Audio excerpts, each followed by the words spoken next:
జమ్మూ కాశ్మీర్లో ఎన్నికలు ఆసక్తికరంగా మారాయి. బీజేపీ ఒంటరిగా పోటీ చేస్తోంది. కాంగ్రెస్, నేషనల్ కాన్ఫరెన్స్ కలిసి బరిలోనికి దిగుతున్నాయి. పీడీపీ కూడా ఒంటరిగానే పోటీ చేస్తోంది. జమ్మూ ప్రాంతాల్లో బీజేపీ బలంగా ఉంది. కాశ్మీర్ లోయల్లో ఎక్కువ స్థానాల్లో ప్రాంతీయ పార్టీలు, నేషనల్ కాన్ఫరెన్స్, పీడీపీలే దక్కించుకునే అవకాశాలు కనిపిస్తున్నాయి.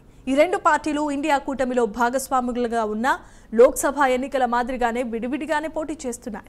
నేషనల్ కాన్ఫరెన్స్తో కలిసి పోటీ చేస్తున్న కాంగ్రెస్ జమ్మూ కాశ్మీర్ ప్రజలపై హామీల వర్షం కురిపించింది. అధికారంలోకి వస్తే 5 సంక్షేమ పథకాలు అమలు చేస్తామని ఏఐసీసీ అధ్యక్షుడు మల్లికార్జున ఖర్గే వెల్లడించారు. అయితే ఈ రెండు పార్టీలు 5 స్థానాల్లో స్నేహపూర్వకంగా పోటీ పడుతున్నాయి.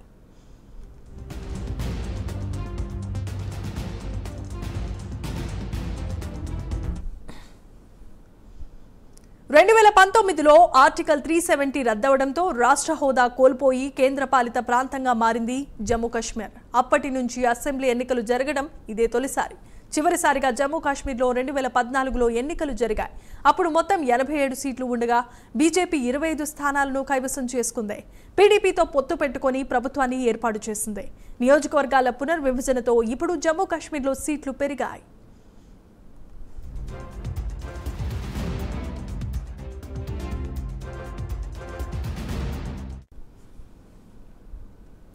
జమ్మూ కాశ్మీర్లో ప్రస్తుతం 90 అసెంబ్లీ స్థానాలున్నాయి. ఈ నెల 18న తొలి దశలో 24 అసెంబ్లీ స్థానాలకు ఎన్నికలు జరగనున్నాయి. రెండో విడతలో ఈ నెల 25న 26 స్థానాల్లో పోలింగ్ జరగనుంది. మూడో విడతలో అక్టోబర్ 1న 40 స్థానాల్లో పోలింగ్ జరగనుంది.